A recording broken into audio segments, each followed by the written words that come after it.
मुख्तलिफ़ चीज़ों की खुशबू और बदबू के लिए हम इंग्लिश में मुख्तलिफ़ किस्म के वर्ड्स का इस्तेमाल करते हैं, लेकिन अमूमन हम वर्ड स्मेल का इस्तेमाल करके ही काम चला लेते हैं। लेकिन आज मैं आपको मुख्तलिफ़ किस्म के अल्फाज सिखाऊंगी जिन्हें हम खुशबू या बदबू के लिए इस्तेमाल कर सकते हैं।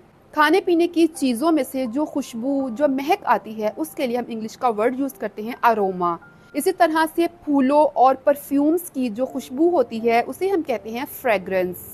अगर किसी लिपस्टिक की, किसी लोशन की, किसी मेकअप प्रोडक्ट की खुशबू आपको अच्छी लगे तो आप कह सकते हैं इट स्मेल्स गुड, इसकी खुशबू अच्छी है। लेकिन अगर कोई चीज़ एक्सपायर हो गई है और उसकी खुशबू की बजाय आपको उसमें से बदबू आ रही है तो आप कह सकते हैं इट स्मेल्स बैड, कि इसमें से बू आ रही है, इट स्मेल्स बैड। इसी तरह खराब दूध, बासी खाना या गार्बेज में से जो स्मेल आती है, जो गंदी बदबू आती है, उसको डिस्क्राइब करने के लिए हम जो वर्ड यूज़ करते हैं वो है फाउल स्मेल।